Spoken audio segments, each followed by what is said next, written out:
Hello friends, ఎక్కడికైనా ఫంక్షన్కి వెళ్ళొచ్చిన తర్వాత ఈ విధంగా చిక్కు చిక్కుగా కనిపిస్తుంది, చూసారు కదా.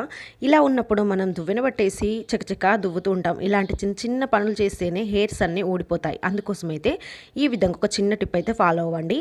ఇలా అయితే రెండు వైపులా హెయిర్స్ వదిలేసుకొని ఈ విధంగా కోంబు ఉంది కదా, పెద్దది అంటే పెద్ద పళ్ళు ఉంటాయి చూడండి, వాటిని తీసుకొని ఈ విధంగా దువ్వుకోవాలి.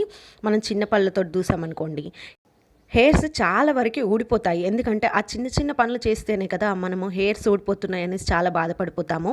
అలాగే ఎక్కువ మనము చిక్కు పట్టేసిందనేసి లాగుతూ ఉంటాము. ఎందుకంటే అలా చేశారనుకోండి హెయిర్స్ అన్నీ ఊడిపోతాయి. మీరు ఎన్ని ప్రోడక్ట్స్ వాడినా కూడా అసలు మీరు హెయిర్ని ఉంచుకోవడం అనేది, చూసుకోవడం అనేది, మెయింటైన్ చేయడం అనేది చాలా ఇంపార్టెంట్ అండి.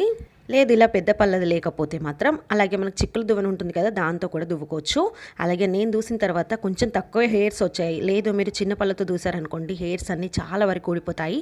ఈ టిప్ మీకు నచ్చితే మాత్రం తప్పకుండా లైక్ చేసి సబ్స్క్రైబ్ చేసుకోండి. Please subscribe to my channel. Thanks for watching. Bye.